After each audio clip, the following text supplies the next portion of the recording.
Pergunta que eu lanço para vocês agora é: o que é fitoterapia? Para muita gente, fitoterapia é simplesmente o uso de plantas medicinais, mas na verdade é muito mais que isso. É um conjunto de conhecimentos, de práticas que são ancestrais muitas vezes e que muitas vezes estão embasados por conhecimento científico, que permitem que a gente utilize as plantas medicinais para tratar os mais diversos problemas de saúde.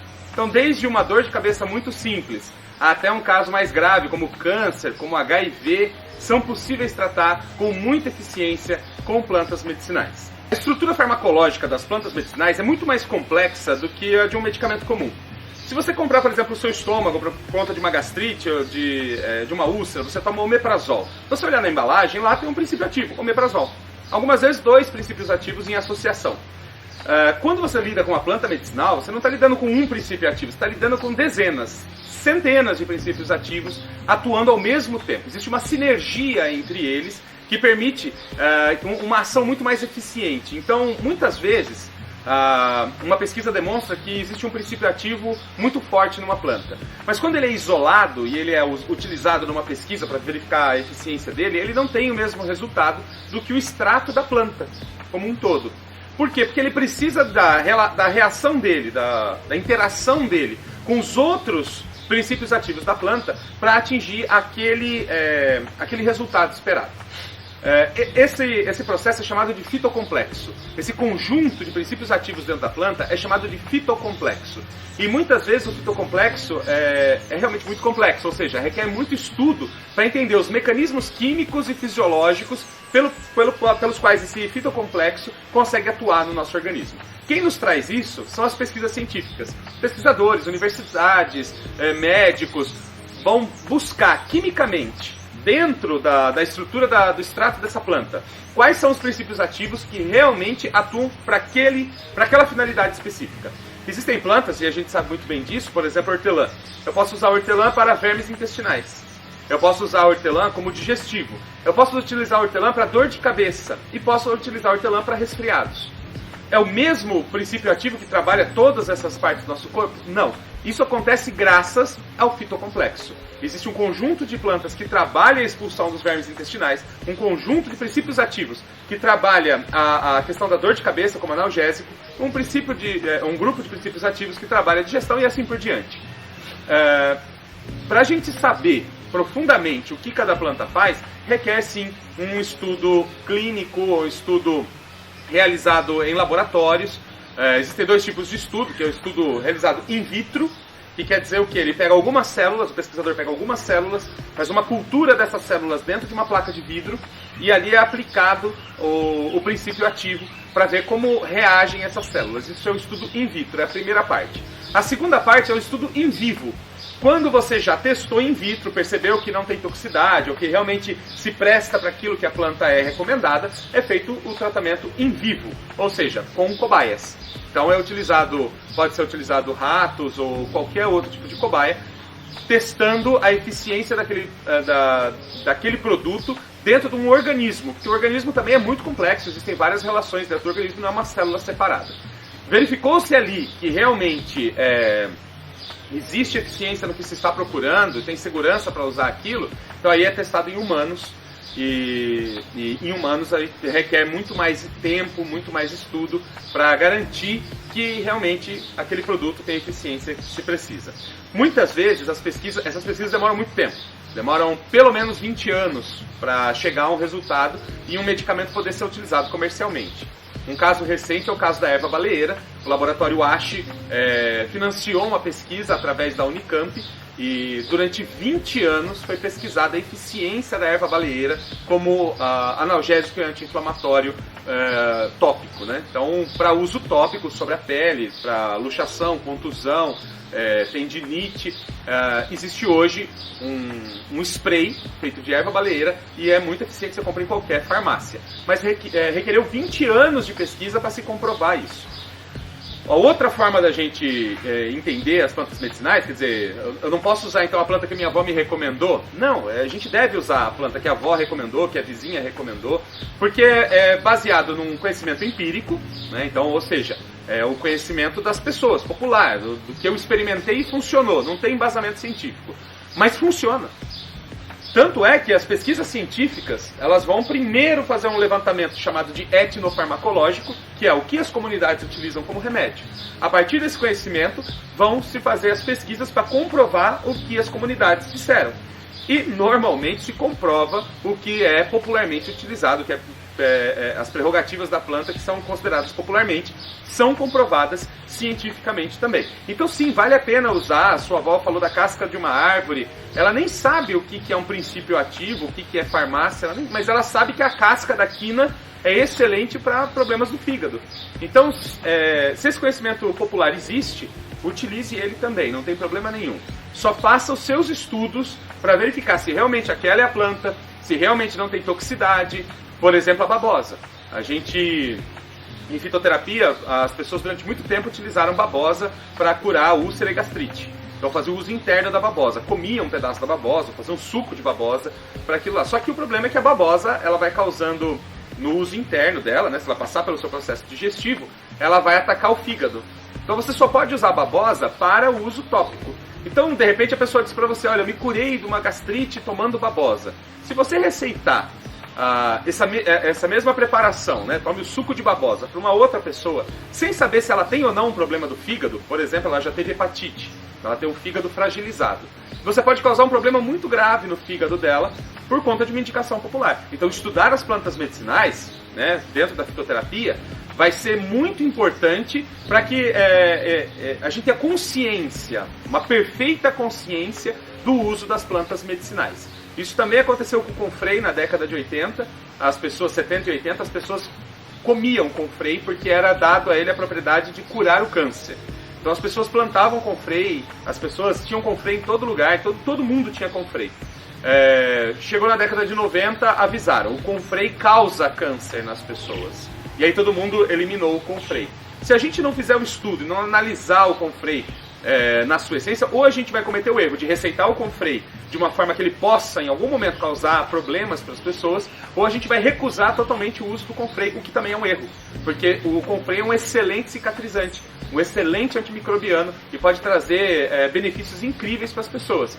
A gente tem que saber como usar. A fitoterapia é esse conjunto de conhecimentos, o que a ciência me oferece, o que o conhecimento popular me oferece e o que as minhas práticas me oferecem. Todo esse conjunto, toda essa prática, essa arte de fazer com as plantas medicinais é considerada a fitoterapia. As plantas medicinais, como tratamento para a saúde, para a melhoria da nossa saúde, ele é ancestral, ele é milenar. Antes de existir medicina, antes de existir qualquer forma de tratamento químico, farmacológico, formal, o que as pessoas tinham para usar era simplesmente as plantas medicinais. Durante milhares de anos, nós só usamos plantas medicinais para nos curar. Esse conhecimento, com o passar do tempo, que foi passado de geração para geração, provavelmente a sua avó, a sua mãe, a sua tia, a sua vizinha já fez alguma recomendação sobre o uso de plantas medicinais para você. Provavelmente você já tomou um chá recomendado por alguma pessoa por conta de um conhecimento popular e sempre funcionou. O que acontece? O conhecimento popular que funciona, ele não pode ser comercializado, não gera lucro. Então, se eu tenho um conhecimento de que eu posso pegar um chá de erva baleeira e resolver a minha gastrite, isso não dá para ser vendido. Porque eu mesmo saio da minha casa, eu mesmo vou até o pé de baleeira, eu mesmo pego as plantas, pego as folhas e faço chá. Eu não preciso ir até uma farmácia e comprar um produto pronto.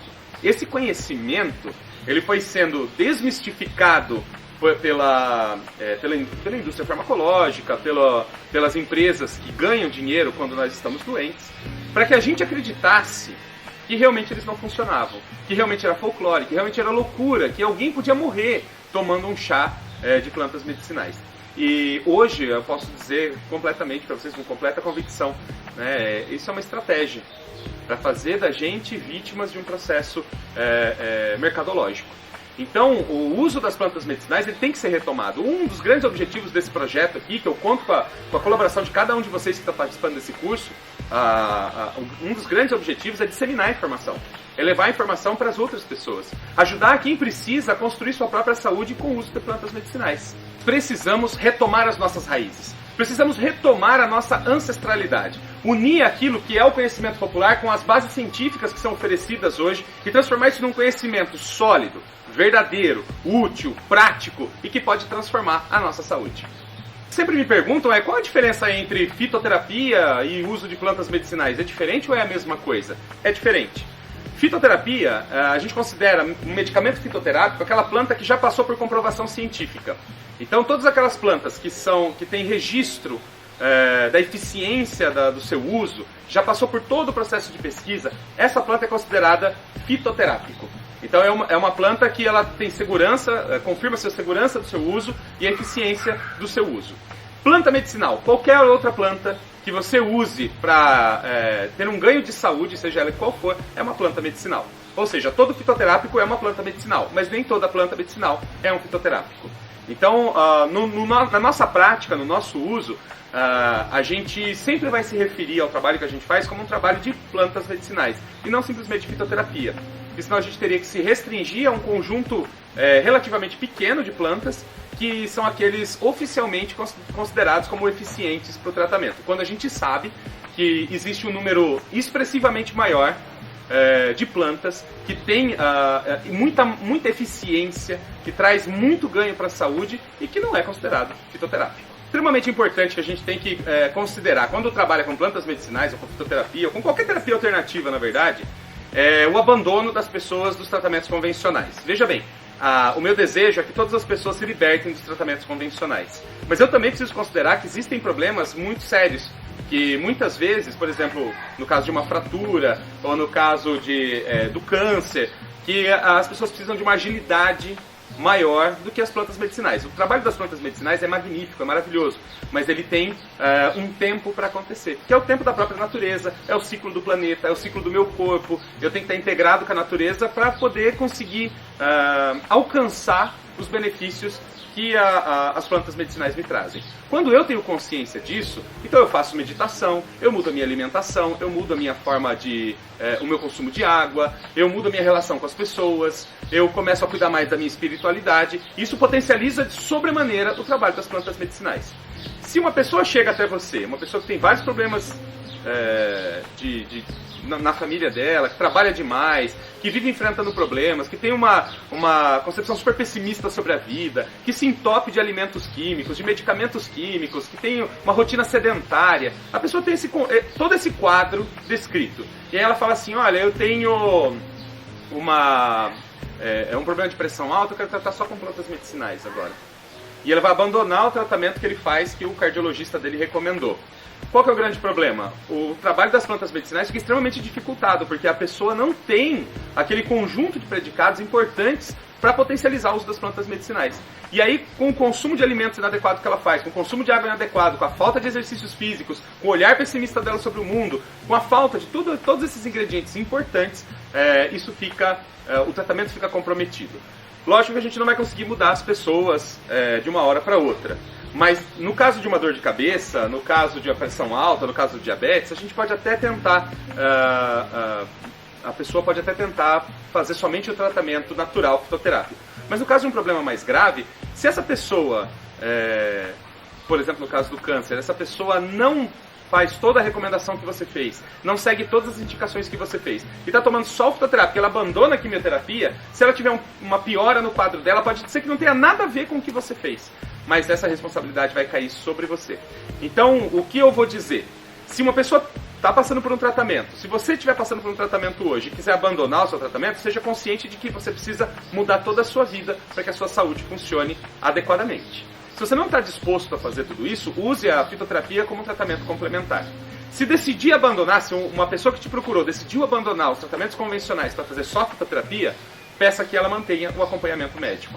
Essa responsabilidade não pode ser nossa. Cada um deve ser responsável pela sua própria saúde. E a pessoa que vai fazer uso das plantas medicinais tem que estar consciente disso também. Além disso, o tratamento fitoterápico requer continuidade, como qualquer outro tratamento. E requer muita rigidez em manter tanto a dosagem quanto a frequência do uso das plantas medicinais. Como a gente já falou em outro momento, muitas pessoas têm preguiça ou têm dificuldade de conseguir as plantas, vão esperar que você faça todo esse trabalho por elas. Então é preciso tomar cuidado no tratamento de outras pessoas, para que eles realmente façam o que precisa ser feito, para que alcance os resultados esperados. Muitas pessoas vão dizer, não funciona para mim, não deu certo, minha saúde não melhorou com isso. Mas se a pessoa não, por exemplo, se a pessoa tem um problema no fígado e não parar de tomar bebidas alcoólicas, o fígado dela vai continuar atacado. Se a pessoa tem um problema de insônia e bruxismo, se ela não melhorar o comportamento dela, levar uma vida com menos estresse, com mais otimismo, isso também não vai mudar. Então a gente precisa tomar cuidado com isso. E se é para tomar 3 xícaras de chá por dia, é para tomar 3 xícaras de chá por dia. Se é para tomar 10 gotas de tintura em meio copo d'água 3 vezes ao dia, é para tomar 10 gotas de tintura em meio copo d'água 3 vezes ao dia. Se não seguir essa relação, como é no caso, por exemplo, do antibiótico, a pessoa fica até com medo. É um terrorismo do médico, né? Se você não tomar, não vai fazer efeito, você vai morrer. Mais ou menos a propaganda é essa.